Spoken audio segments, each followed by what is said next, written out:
Ito po yung report ng Abante News Online. Gretchen Barreto dinadawit sa mga missing sabongero. Nadawit sa kaso ng mga nawawalang sabongero ang aktres na si Gretchen Barreto. Ayon sa ulat ng Bilyonaryo News Channel,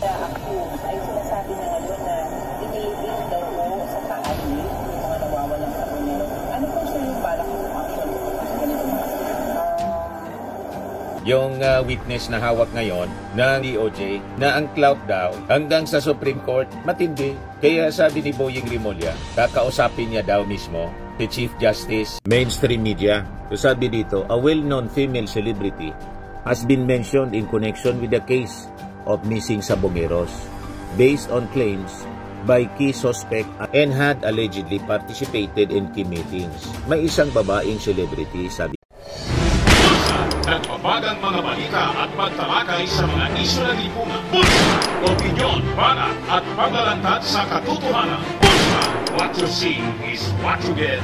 You decide. Hello po mga kababayan, si Dante Maravillas, Bicolano vlogger, broadcast journalist from Albay. So dito muna tayo mga kababayan sa ating podcast, Life with Dante M. Gusto ko kayong i-update doon sa topic natin kahapon, yung tungkol sa kilalang female celebrity na sabi dawit sa missing sabongeros. Ngayon, lumitaw na po yung pangalan niya sa mga reports ngayon sa mainstream media.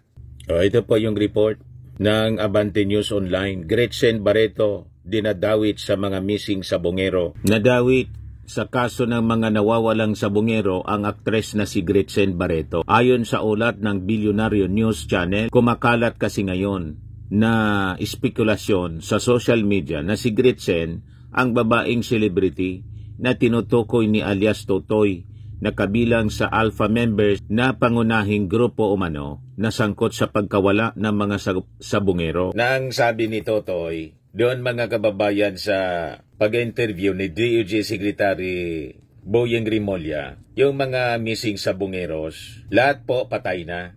More than 100. At itinapon po sa Taal Lake. Kaya nga po mga kababayan, sabi ni Secretary Boyeng Rimulya,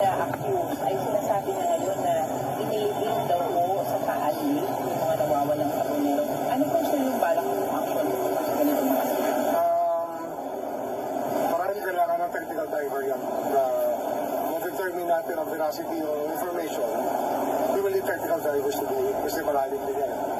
And it's not easy to go into a lake bed to look for human remains.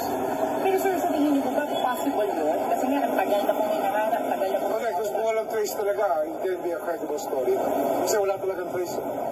When you vanish without a trace, there must be somewhere where people have not been able to look. Baka hindi na titingnan pa ito dyan. Tapos sir, may instructions na po ba kayo with the NBI and maybe sir yung grupo po ninyo na nag-investigate po? Pinag-aaralan pa namin ang maraming bagay at i-case-build pa rin ito. Kasi mahirap pagsalang ng kaso na hindi buo. So binubuo pa namin lahat ng detalye ng kaso. Sa kanya yung pag-usapan yan kasi ayoko makipag-usap kahit kanino tungkol sa bagay na to. At gusto kong yung batas lang masunod. Batas lang masusunod.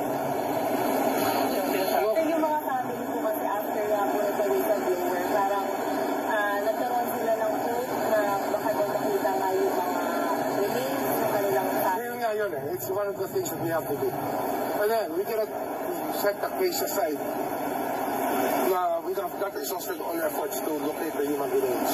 Kailangan magawa natin ang paraan na mahanap itong mga bangkay o kaya kung ano may mga labi na mga nawawalang tao. Sa cases po, right now po ba, hindi po sila nakapag-bail sila or nakatulog po? Naka-bail yung iba. At yung iba naman na hindi pa-charge.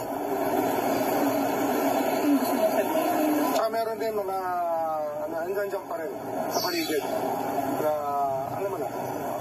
Sir, dun sa mga pamilya, what do you want? Itong sinasabi na hindi minimension, mga kababayan na mga personalities nandyan pa niya sa paligid, minimension ni Boying Rimulya, possibly po, ito yung mga kilalang personality, powerful personalities, negosyante, and possibly politician, and mga opisyal ng Philippine National Police. Kaya maingat mga kababayan sa pagsasalita itong si Boying Rimulya. Pero mamaya may ibibigay ako sa inyo na background story nito kung saan mga kababayan si Gretchen Barreto may inaaway po na isang dating PNP official pagkatapos senador. Siguro may idea kayo kung sino kasi lumabas na ito sa mga balita noong sinasagawa yung mga pag-iimbestiga ng Senado 3 years ago, noong 2022. Ngayon, sabi ni Boying Rimulya, kaya ito nabuksan na issue ng sabongero kasi matagal na missing sabongeros. Siyempre, yung mga kapamilya ng mga missing sabongeros, kinukulit din yung ating mga authorities, lalo na yung DOJ.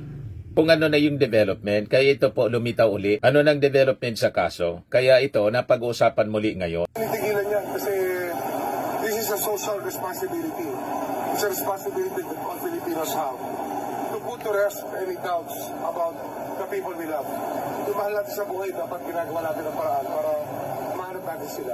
So, yan. Nililinaw natin dito kasi baka may mga sabit na naman po na mga dating opisyal o presenting opisyal, dating opisyal ng previous administration, tapos may mga opisyal pa siguro ngayon na incumbent pa, sabihin na naman po na ito parte ng political persecution ng ating administrasyon. So, nililinaw ito ni Boying Rimulya. Mayroon na niya tayong social responsibility. Na hindi man po pwede tulugan ito ng ating gobyerno. The government would be remiss of its duties, lalo na po yung Department of Justice, kung nakahang lang po siya at hindi gagalaw sila para papanagutin sino man po ang nasa likod ng missing sabongeros na ang sabi, nagyayabang pa nga daw, sabi ni Totoy, yung witness na hawak ngayon ng DOJ, na ang clout daw hanggang sa Supreme Court, matindi. Kaya sabi ni Boying Rimulya, kakausapin niya daw mismo si Chief Justice Alexander Gismondo tungkol sa isyung ito, na pati yung Supreme Court,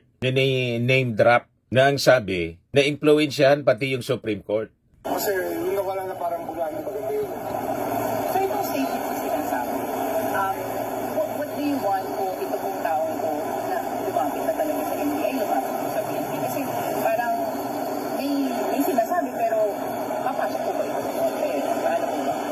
Pati yan, pagka na-visit natin, pag-aaralan natin yung sinasabi. Kasi may hawak na mga limang testigo. Pero marahil, kung kakausapin ko, kung sino man ang gustong pumunta rito upang magsabi ng katotohanan. Kasi nga, ano to nasa kaluluwa to ng Pilipino. It's in the very soul. It's very much into the question of the Filipino soul.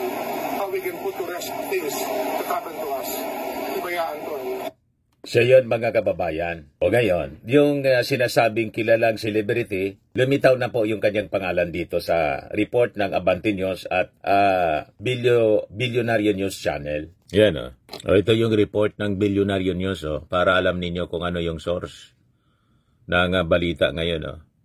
Celebrity in the shadows, Gretchen Barreto linked to missing sabongeros case, remain silent amid speculation. So, hindi pa siya nagsasalita mga kababayan pero napangalanan na siya sa mga lumabas na balita sa mainstream media. So sabi dito, a well-known female celebrity has been mentioned in connection with the case of missing sabongeros based on claims by key suspect alias Totoy. So itong si alias Totoy, suspect din siya mga kababayan. Pero malamang sa malamang gawin siyang star witness dito sa high profile na kaso na iniimbestigahan ngayon ng ating mga authorities, especially ng DOJ.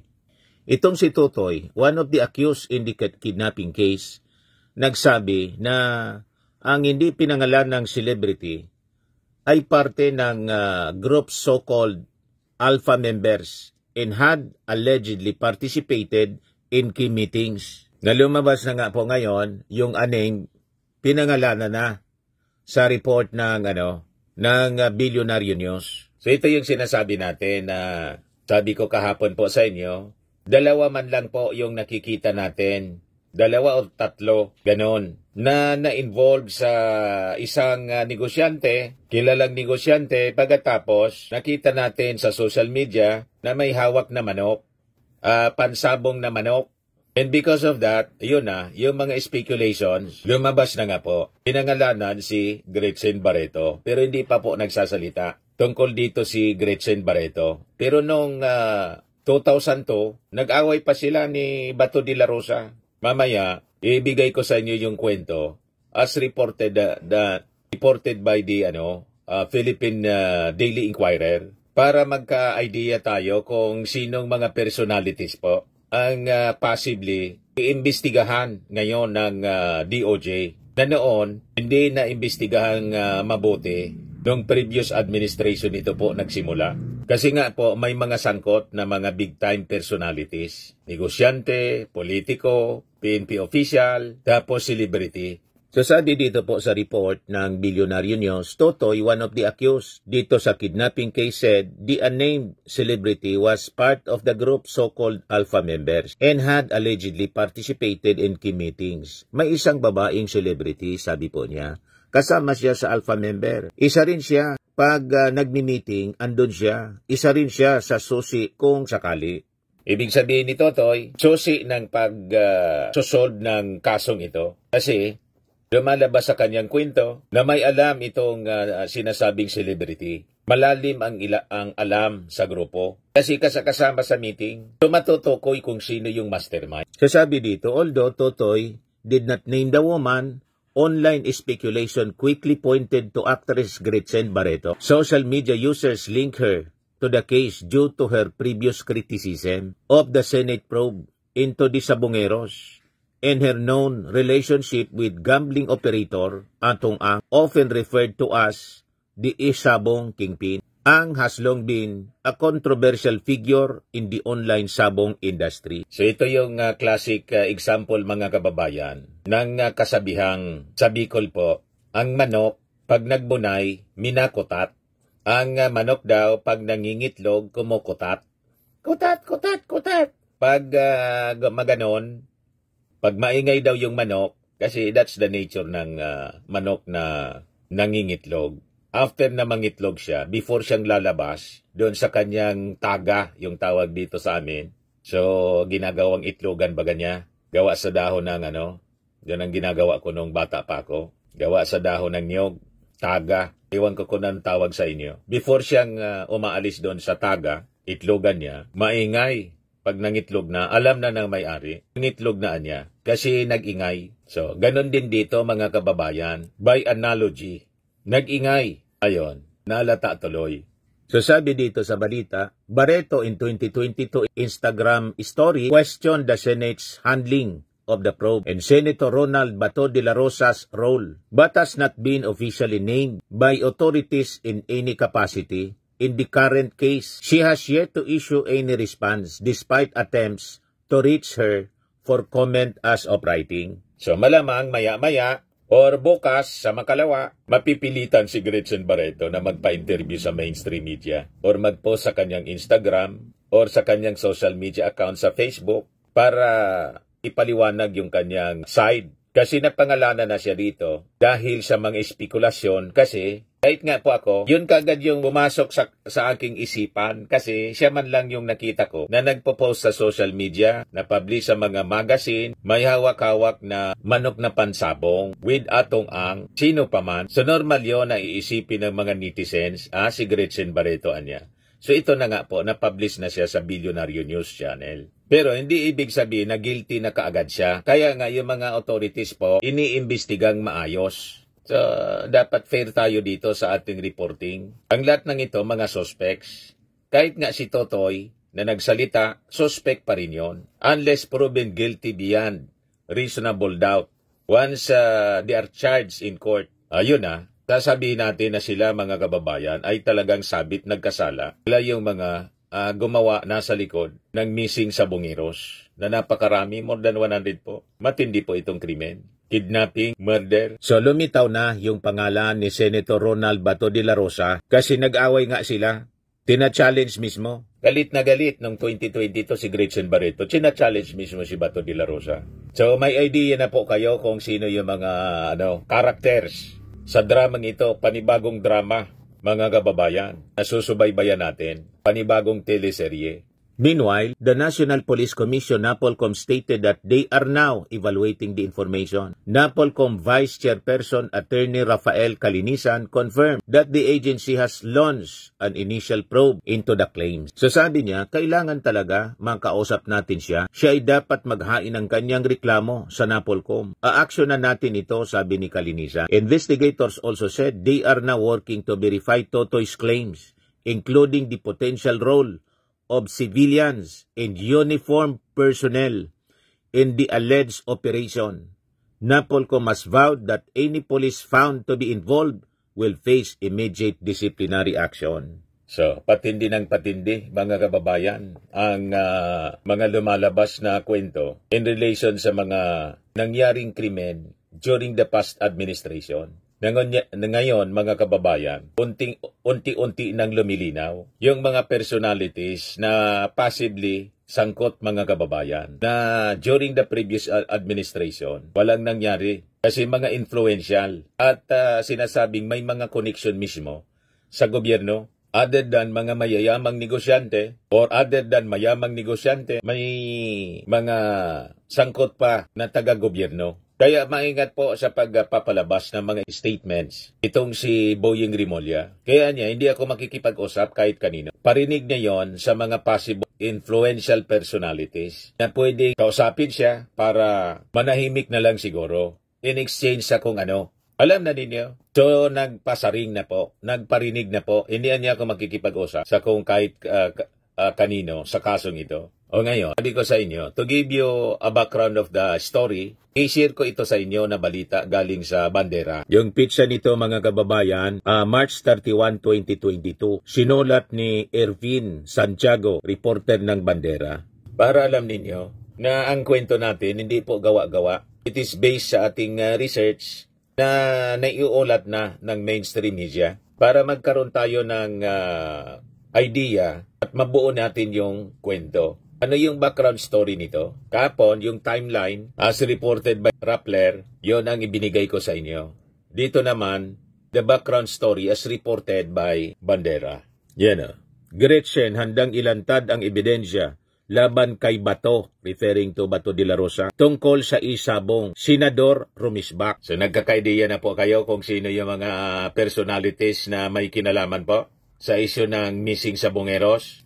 Yan po. Sabi dito sa balita ng Bandera, hindi nagpasindak si Gretchen Barreto sa mga naging pahayag ni Senador Ronald Bato de la Rosa tungkol sa mas lalo pang umiinit na isyu sa isabong. Bumuelta kasi ang senador at dating chief ng PNP sa mga akusasyon ni Greta laban sa kanya kasabay ng hamon na maglabas ito ng ebidensya na tumatalpak siya o tumataya siya sa sabong. So, tumataya din pala. Yan ang sabi ni Greta. Sa isabong, itong si Bato de la Rosa. Si de la Rosa kasi ang chairman ng Senate Committee on Public Order and Dangerous Drugs na nag-iimbestiga sa kontrobersyal na kaso ng mga nawawalang sabongero. Ako tingin ko, kaya lang marami siyang mga kakampi, mga kaalyado sa Senado. Itong si Bato de la Rosa. Dapat sana siguro itong si Bato de la Rosa ay hindi siya dapat yung humahawak ng Senate Committee on Public Order and Dangerous Drugs. Kasi ang daming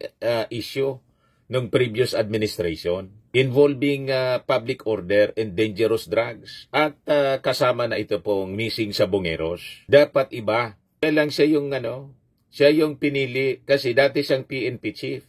Pero I think dahil po sa mga kontrobersing ito, dapat pag-isipan ng leadership ng Senado. Kung seryoso kayo sa pag-iimbestiga sa mga controversial crimes na nangyari, especially yung mga unsolved crimes during the previous administration, kailangan siguro na ibigay ninyo ang chairmanship sa Public Order and Dangerous Drugs, iba na lang na senador. Noong panahon, ang Chairman Committee on Public Order and Dangerous Drugs, kung di ako nagkakamali, si Tito Sen. Wala pa noon si Bato de la Rosa sa Senado. Kasi tingnan ninyo, matagal na ito. Mga kababayan na mga missing sabongeros, ngayon lang nabuhay uli. yung investigasyon. Kasi hindi na mapakali yung mga nanay, mga pamilya ng mga missing sabongeros. Siyempre, at least makuha man lang po yung bangkay para mabisita nila yung puntod man lang, mga kababayan. Napakasakit yan sa parte ng mga mahal sa buhay, mga kababayan. Hindi nila alam kung nasaan yung kanila mga mahal sa buhay. Kaya sabi ni Boying Rimulya, social obligation na anya natin ito. Kailangan, hindi pwede anya na hindi natin ito imbestigahan.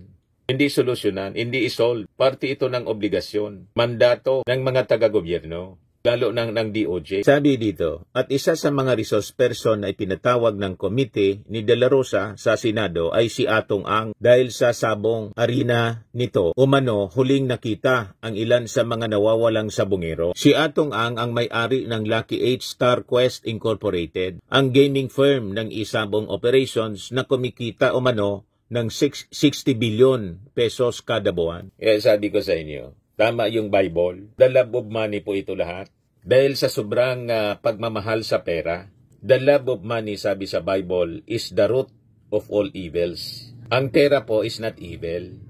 Wala man problema na tayo ay mangarap na magkaroon ng maraming pera. Wala man problema na yumaman. Wag lang yung sobrang pagmamahal, the love of money sa pera. Kasi yun daw ang ugat ng lahat ng kasamaan. The love of money. So, ang advice ko po sa ating mga kababayan, iwasan ninyo ang love of money. Okay lang gumawa tayo ng pera. Maghanap tayo ng pera kasi kailangan natin ng pera sa ating mga pangangailangan. But never, yung pera, siya na yung dinodiyos natin. That is the love of money. Tama po mga kababayan? Pero para tayo umasenso sa buhay, kailangan natin talaga ng pera. At saka, we have to hate poverty. We should hate poverty para umasenso sa buhay. But do not hate the poor. Kaawaan natin yung mahirap. Pero we have to hate poverty. Dapat yun ang mindset natin. Ibig sabihin, yung kahirapan, dapat galit ka dyan para yun ang magtutulak sa'yo. That will be the force that will push you na magsumikap sa buhay. Yan ang ibig sabihin natin. Hate poverty. Kasi pag yung poverty mahal mo, minahal mo yung kahirapan, at talagang maghihirap ka, kawawa ka. Pag mahirap ang buhay. Di ba po? Wala man problemang yumaman. Hindi pinagbabawal sa Word of God ang pagyaman. Bawal mga kababayan kung ang kayamanan, pinagpalit mo na sa kayamanan mo yung ating Panginoong Diyos. Kinos mo na yung pera. So ito ang classic example mga kababayan ng the love of money. Kaya nasangkot mga kababayan sa kung ano-anong problema. Yan, 6 billion pala ang kinikita ng operations ng Isabong every month. Si Gretchen naman ay miyembro umano ng Team Alpha ng Pitmaster Group na konektado raw sa Lucky 8 Star Quest. At alam naman ng lahat na magkaibigan at business partner sila ni Atong Ang, itong Pitmaster Group. Ito yung parang foundation siya. Tumutulong mula sa kita siguro ng Isabong, tumutulong din kaya may Pitmaster Group. Only that, ito na nga po ang kwento. Medyo kahindik-hindik. So sabi dito, kamakalawa ng gabi, March 29, 2002 ito po. Kasi history ito. Ipinost ni Gretchen sa kanyang social media account ang screenshot ng balita tungkol sa mga pinagsasabi ni De La Rosa laban sa kanya. Kuha ito sa interview kay Bato ng SMNI News, ang news program ng pag-aaring network ni Pastor Apollo Kibuloy. Ang hamon ni Gretchen sa senador, I am very willing to present evidence to you of my so-called accusation, Bato de la Rosa, in front of media, time and place. Hurry please. Mag-harapan niya tayo sa harap ng media. Sabihin mo lang sang lugar, anong oras. Yan ang hamon, matapang na hamon. Imagine that. Isang Gretchen Barreto, artista mga kababayan, naging girlfriend ni Atong Ang, tumapang masyado. Hinamon pati si Bato de la Rosa. Bakit masyadong matapang si Gretchen Barreto at naghamon kay Bato de la Rosa? Kasi po si Gretchen Barreto maraming alam tungkol kay Bato de la Rosa. Yan ang sagot. So sabi dito sa report ng Bandera, mapapanood sa interview ng SMNI ang mga naging sagot ni De La Rosa sa mga naging banat ni Greta. hinggil sa isinagawang Senate hearing sa Senado hinggil sa isabong. Sa nasabing hearing, maririnig sa Instagram story ni Gretchen ang "Get down to business, Bato. Stop grandstanding. Just get down to the investigation." Dagdag banat pa ng aktres habang nakafocus ang kamera sa muka ni De La Rosa sa live streaming ng Senate hearing. Ang mahal ng relo ni Bato, saan kaya nanggaling? My God, a senator has that much. Oh my God. Naglabasa na po. Nilabas ito ni Gretchen 2022 pa. Kini-question ni Gretchen, saan kumukuha ng yaman si Bato de la Rosa? Ang mahal daw ng relo eh. So sa tingin niya, hindi makakabili ng ganong relo si Bato de la Rosa kung walang sideline. Iyon ang ibig sabihin ng mga sinasabi ni Bato de la Rosa. Kasi siguro wala mang negosyo si Bato. Naman tayong naririnig na negosyo ni Bato other than naging PNP chief siya. Siyempre, may retirement siya. Ang sweldo naman ng senador, magkano lang naman po ang senador sa Pilipinas? 300,000 yata plus. Ito, Chinico, salary grade 31, 293 to 334,000 monthly salary. So with that salary, yun ang kini-question ni Greta, mga kababayan. Yan na. Ang mahal ng relo ni Bato. Saan kaya nanggaling? My God, a senator has that much? Oh my God, sabi niya. Ngayon, rumisbak naman ang senador kay Greta sa panayam sa kanya ng SMNI News. Yung unang-una, sabi niya, mahal daw ang relo ko. Bakit siya lang ba may karapatan na magsuot ng 85,000 na laga ng Tag Heuer na relo? Bakit hindi pala ako pwede? Mahal talaga yon para sa akin, pero sa kanila, iwan ko kung talagang totoong mahal sa kanila. Ang sabi pa ng PNP chief. Ganon, mga kababayan. Matapang pang patutsana ni Gretchen, how did Bato ever become a senator? Tingnan mo ang line of questioning niya. Kailangan talaga lawyer ang mga nakaupo. People, vote wisely. Do not vote a Bato. My gosh, dapat sa'yo, game show. Pang-aasar pa nito sa senador. Linabo-labo pala ni binanat-banatan mga kababayan ni Gretchen Barreto si Bato de la Rosa noong 2022 dahil sa iso ng isabong. Nag-away yung dalawa. Depensa naman ni Bato, you cannot attack a person through issues. You attack him through his character. So character assassination yung ginagawa nila. Character assassination ang ginagawa nila sa akin para lang to get back with me. Dahil hirap silang lumusot sa issues na kinaroroonan nila. Sinagot din ng senador ang akusasyon ni Gretchen na tumatalpak siya o tumataya sa sabong at may balance pa umano sa isang personalidad na may ugnayan sa World Pitmasters Cup. Sagot ni Bato, sabi niya, meron daw akong utang sabi niya, may balance daw ako. Paano ako magkakabalance? Never man akong nagsugal, never man akong nagsasabong, never in my life, kahit once na nagbit ako sa sabong, never nangyari sa buhay ko, sabi ni Bato. Ito yung report noon ng News 5, mga kababayan. Sabi, Gretchen Barreto pinuna si Senator De La Rosa sa pagdinig ng mga sabongero.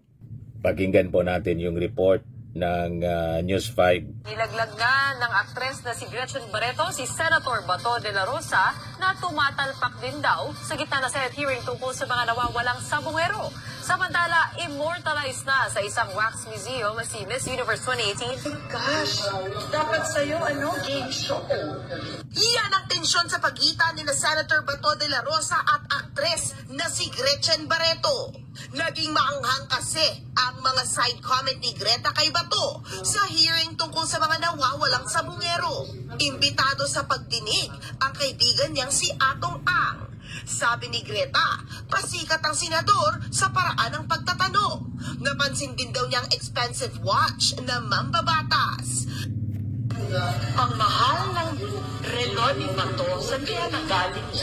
Tumatalpak kasi ng si Bato na to Bato, ilabas natin yung mga talpak mo kaya.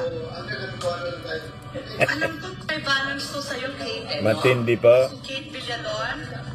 Dininay ni Senator Bato na nagpasikat siya sa hearing. Tinanggi rin niyang parokyano siya ng kahit anong sugal. Pero aminado ang senator na mamahalin ang kanyang relo dahil may K naman daw siyang magsuot nito. Pero si Greta, handa raw ilabas ang ebidensya sa kanyang akusasyon. Kapansin-pansin naman na naka-private na ang Instagram ng aktres. Hindi ako nagmamalinis. You know? biglang lumutang ang host at vlogger na si Bianca Valerio.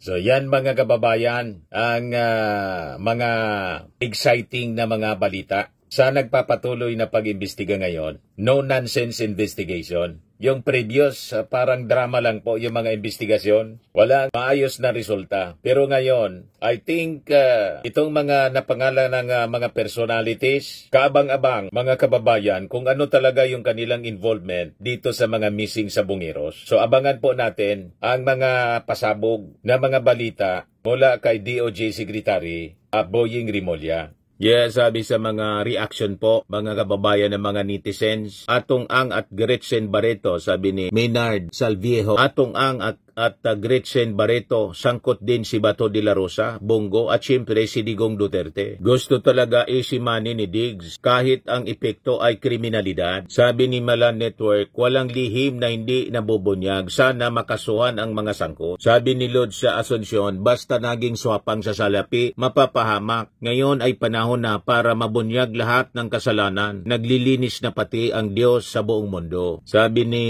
Shuha Damaskara, nako po Mr. Maravillas, kahit panahon ni Digong yang missing sa Bungeros, por sigurado mga DDS isisisi kay PBBM. Sabi ni Nicanor Dapitin, Gretchen Barreto, inamin ni Atong Ang na kasosyo niya, kasosyo na raw sa negosyo at girlfriend. Di ba nagalit pa kay Sunshine Cruz dahil bagong girlfriend ni Atong Ang? Sabi ni Yolanda, magkakasama yung mga gamblers kasama ng Pogo. Sabi ni Noel Julaso, simple math yan, dapat kalawitin mga yan ng pamalaan pag may sapat na ebidensya. Manok ang turing nila sa buhay ng mga nakakababa na nagkakamali. Sabi ni Fritz Winter, si Gretchen lang ang kilalang sa bungera at si Ang. Sabi ni Manuel Sigi Jr., panay na bunyag pero hindi makakasuhan mga yan. Itaga mo pa sa bato ni Digong. Sabi ni Sakura, no other than her, sana nga may justice para sa mga biktima. Kawawa naman din sila. Sabi ni Matayo Liz, well, kung alam ng mga authorities yung mga suspect, kailangan na i-revoke na nila yung kanilang mga passport, baka makatakas pa ang mga yan. Sabi ni Joseph Padilla, makulong ang dapat makulong. No one is above the law. Mabulok sila sa bilangguan. Sabi ni Danny Santos, kung mapapatunayang may involvement ang ilang member ng PNP, aalisin lang pala sa serbisyo mga pulis ang husay ng PNP at walang kasing husay at walang katulad. Tingin nila sa mga sabungero. Mano, sabi ni Alfred, iwasan ang sugal, walang maidudulot ng mabuti. Tanggalin ang sabong, kawawa ang mga manok, pinapatay ng pakunti-kunti. Sana tanggalin ang sabong, pati online sabong. Sabi ni Bining Rosero, napakatagal na yan, Mr. Dante, paulit-ulit na lang. Dati kilala na, ngayon kilala na naman. May sinimulang kasing investigasyon noong previous administration, mga kababayan. Ang problema, parang whitewash. Anyway, abangan na lang po natin mga susunod na developments ng balitang ito. So kung hindi po kayo nakasubscribe dito sa ating bagong channel, Life with Dan TN, i-click subscribe ninyo po at share naman po ninyo sa inyong mga kakilala yung ating video. So tandaan po natin, sa buhay, you become what you believe. Ako po si Dante Maravillas. Bye-bye. God bless. Ito naman po, Firmax Firming and Lifting Cream. Pinapahid po sa mga pulses in affected area. Mainam po sa paninigas ng mga kasukasuan. Ito naman po, Automax Radiant Serum. Sa mukha naman yung application. Anti-aging po siya. You will look 10 years younger than your age. Sa mga cancer patients naman po, baka lang gusto ninyo itong itry. Neng siya Red Mix Fruit Drink. Hindi mo po siya gamot, food supplement siya. Kaya lang, gawa siya mga kababayan sa goji berry. Yung goji berry may anti-cancer properties. O ngayon, yung mga inquiries ninyo, dumiritso na lang kayo sa aming messenger sa Facebook para masagot namin agad. Ayos pa? Ayos na ayosan niya, Mr. Maravilla. At